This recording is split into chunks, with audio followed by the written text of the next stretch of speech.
Hello बच्चों, मैं शशि चंद्रा आप सभी का अपने YouTube channel study with Chandra में स्वागत करती हूँ। बच्चों, आज हम आपकी जो 10वीं कक्षा की हिंदी की पुस्तक है क्षितिज भाग 2, उसका जो 8वां पाठ है ऋतुराज जी द्वारा रचित कन्यादान। तो जो कन्यादान के राइटर हैं ऋतुराज जी, आज हम उनके जीवन परिचय के बारे में पढ़ेंगे। तो आइए शुरू करते हैं ऋतुराज जी के जीवन परिचय के बारे में।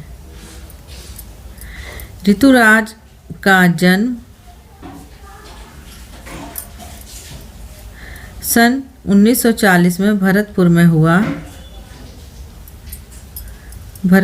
हुआ। राजस्थान विश्वविद्यालय जयपुर में उन्होंने अंग्रेजी में MA किया। 40 वर्षों तक अंग्रेजी साहित्य के अध्यापन के बाद अब सेवानिवृत्त लेकर वे जयपुर में रहते थे। सेवानिवृत्त से तात्पर्य है बच्चों सेवानिवृत्ति, अर्थात पहले वो अध्यापन का कार्य करते थे, स्कूल में पढ़ाते थे अंग्रेजी साहित्य, और फिर उसके बाद उनकी रिटायरमेंट हो गई, अर्थात उनकी जो नौकरी का जो समय था वो ख़त्म हो गया और फिर वो सेवानिवृत्त लेकर कहाँ रहने लगे, जयपुर में ही रहने लगे। उनके अब तक 8 कविता संग्रह प्रकाशित हो चुके हैं। 8 कितने कविता संग्रह? 8, जिनमें एक मरणधर्मा और अन्य, पुल पर पानी, सूरत निरत और लीला मुखारविंद प्रमुख हैं। ये इनके प्रमुख हैं संग्रह। उन्हें सोमदत्त परिमल सम्मान, मीरा पुरस्कार, पहल सम्मान तथा बिहारी पुरस्कार मिल चुके हैं। मुख्य धारा से अलग समाज के हाशिए के लोगों की चिंताओं को ऋतुराज ने अपने लेखन का विषय बनाया। ऋतुराज ने अपने लेखन का विषय किसे बनाया?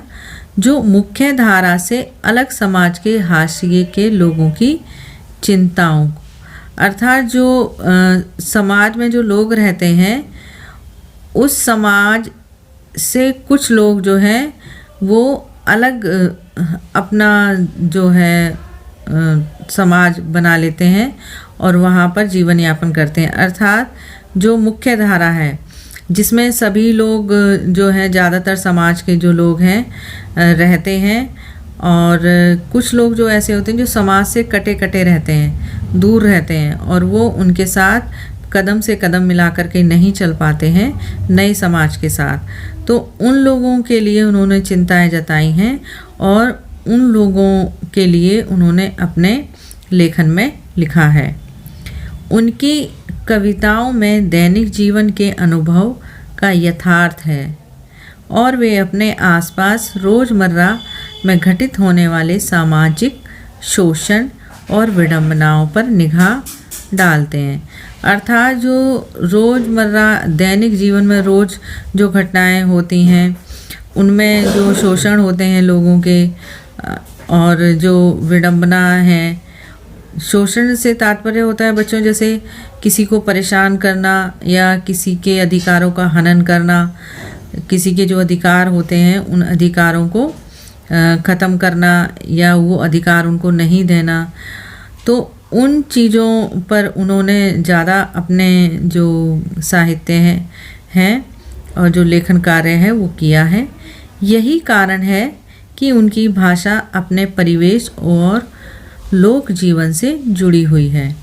जो उनकी भाषा है जिसमें उन्होंने लेखन कार्य किया है वो परिवेश और लोक जीवन से जुड़ी हुई है, अर्थात बहुत ही सरल भाषा है। जो अब कन्यादान कविता है, अब जो उसका परिचय है हम वो देखेंगे।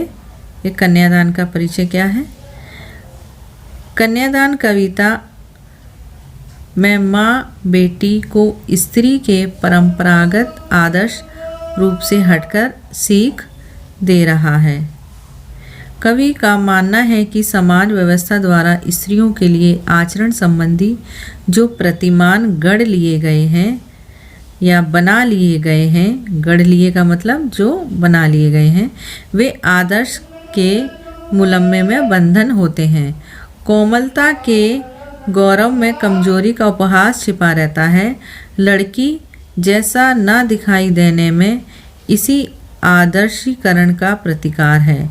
बेटी माँ के सबसे निकट और उसके सुख दुख की साथी होती है, इसी कारण उसे अंतिम पूंजी कहा गया है। कविता में कोरी भावुकता नहीं बल्कि माँ के संचित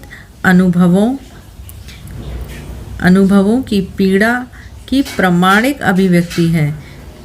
इस छोटी सी कविता में स्त्री जीवन के प्रति ऋतुराज जी की गहरी संवेदनशीलता अभिव्यक्त हुई है। तो बच्चों, ये था आपकी जो कविता है कन्यादान, ऋतुराज जी द्वारा रचित, उसका इंट्रोडक्शन। आशा करती हूँ आपको अच्छे से समझ में आया होगा। तो बच्चों, इससे अगली वीडियो हम कन्यादान की व्याख्या करेंगे। आशा करती हूँ आपको अच्छे से समझ में आया होगा ऋतुराज जी का जीवन परिचय। Thank you.